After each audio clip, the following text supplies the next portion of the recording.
Sunlight slips between the blinds, and stripes of gold lace across my face. I cover myself. I can feel the heat of the sun warming my grim complexion. I blindly grab my phone charging on the rotten end table. It reads 7:15. In South Carolina, it is best to wake up early because by 11, it's already 80 degrees outside.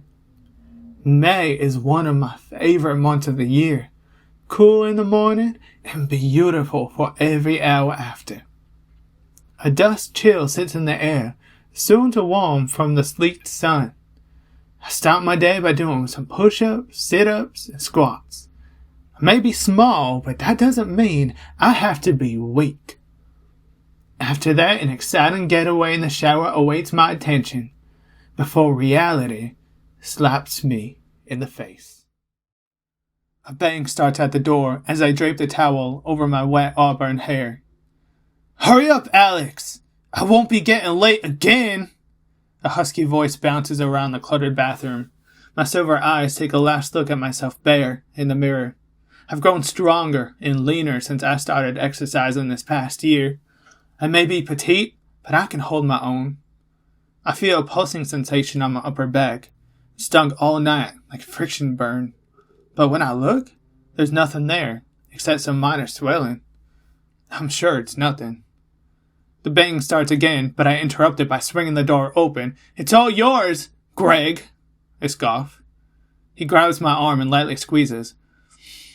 "It's Padre to you," he eyeballs me. His wrinkly, overtanned, overgrown face flushes with excitement.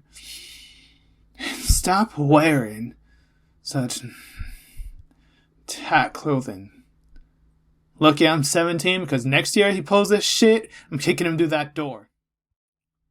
The bathroom upstairs is the only full bathroom. The one downstairs just has a toilet. I head down the tight staircase with my bag over my shoulder until I meet eyes with June. She's Greg's wife and my foster mother. Her blonde hair sits on her shoulders and is clipped in the back. Her skin is porcelain white and she wears dresses every day. I don't hate her. I pity her. She lets Greg walk all over her, and he hits her. I eye the muffins she's freshly made and continue into the kitchen. I can't deny her cooking skills. The fresh scent of blueberry and cranberry muffins takes me to a place I'll never get to see. I greet her and smile. "Thanks, June. I truly appreciate these delicious muffins." I'm always kind to her. I feel like it's the only kindness she ever gets. A bright smile opens wide as she pours me a small glass of milk. "Why, thank you. Aren't you just the sweetest?" A few crumbs glitter my lips as I savor a last bite of deliciousness. "I'm heading out before the day gets too hot too soon." She takes and nods her head in a robotic way that is quite worrying. "I hope your day is as good as mine," she smiles. The sun moves towards the middle of the sky, which is as open and blue as the ocean. The tight clothing helps eliminate excess heat, especially because I walk all over and take buses, so the sweat is real at times. I pin my hair into a ponytail and grab water out of my bag as I start down the street. Nothing is truly beautiful. Unkept yards and trees litter the neighborhood. I throw my bag over my shoulder and continue forth, heading to the outskirts of my area. I'm lucky enough to not be in the middle of the ghetto. The threshold where the rich lives is not too far from me, which makes me feel safe. No one rowing is not too far either. Normally, the land is flat and extends for hours, but there's a secret, not so secret spot I found that extends just before the open beach. A dense forest of trees and vines protect the entrance, so I made a small path where I cut it down to my size. I'm wary of the bugs, but once I exit the underbrush, it's like a whole new world is waiting for me on the horizon.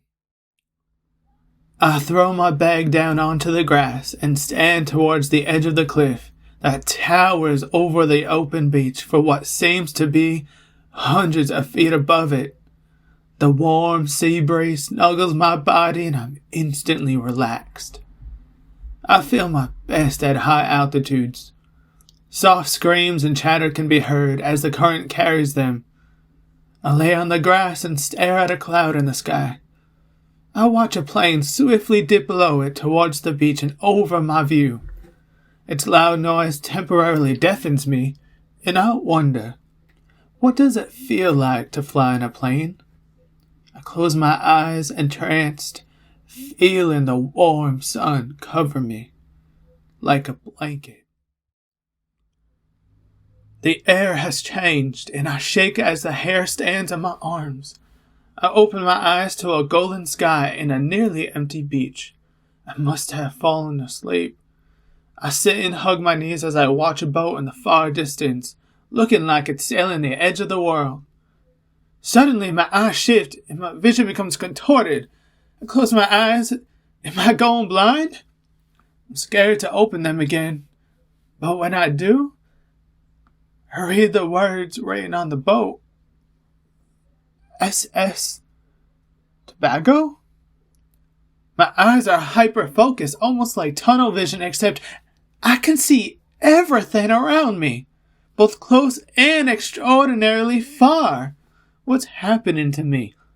I scurry to my feet, holding my balance.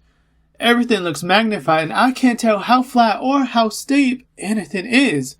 I take a step forward, completely missing the ground, and fall on my arm. That's gonna leave a bruise. Crawl on the ground towards the trees. I can't walk, but I can certainly crawl my way through the thick of the underbrush. I take the phone out of my pocket. My first instinct is to text Rowan, but the screen is bright and distorted. Hey Siri, call Rowan. I sit on the ground, wiping away any potential spiders or ticks. The night is cold and dark. Paranoia starts to activate. Every sound or creak puts me on high alert. I feel vulnerable. I can't wait for Rowan any longer. I'll be dead by the time he gets here. I get up off the dirt and start down the side street. Surprisingly, it feels better. I can't see, but it's so dark outside, I wouldn't be able to see much anyway. It's easier at this time to rely on physical senses and touch. I stop after I see lights pull up from behind me. I'm scared to turn around. What creep wants to kidnap me? I might have to fight. I feel for my bag to grab my knife. It isn't there. Shit. I forgot my bag. I turn around as the window rolls down, and I see a contorted shadow figure as I'm blinded by the lights. He calls. Hey, Alex! It sounds like Rowan. I turn and walk closer to the vehicle as he flicks the indoor car lights on, and my heart begins to slow as relief washes over me. He opens the door to get out. Alex, are you okay? Did I scare you? He looks at me concerned. I walk past him, going around the vehicle. Of course not. Just bring me home. I'll tell you what happened on the way. He shouldn't have to see me vulnerable. We drive in silence. The smell of sweet cologne and fired carbon reminds me of how easy his life has become.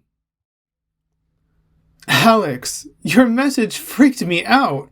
You're stranded, you can't walk, you can't see? You might get killed?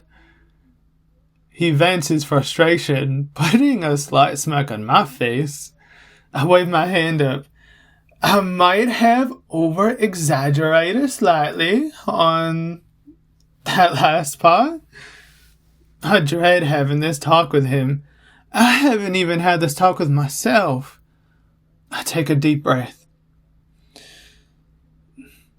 Rowan, something is happening to me. He takes a left at the corner. What is happening? He asks, concerned. I stare at the streetlights knocked back into my rear view. I'm not sure. I thought I was going blind. Until I wasn't. It was the opposite. I could see better than I thought possible. Alex, what do you mean? Doesn't make much sense to me. You can see, congrats. I lower my voice softer, contemplating with my own thoughts. Yeah, it doesn't make much sense to me either. I watch as he pulls over to the curb in front of my house and puts the vehicle in park. I unbuckle my seatbelt, turning my attention to him. Rowan, I don't know what to say. Thank you for giving me a ride home. He gives me a bottle of water from the back seat. If anything else happens, let me know. And don't stay out so late. I sigh, shrug. Damn. I stand at the curb and wave him off while he drives away. My back is achy and burning, and I thought that was nothing. But what just happened? What is still happening is far from nothing.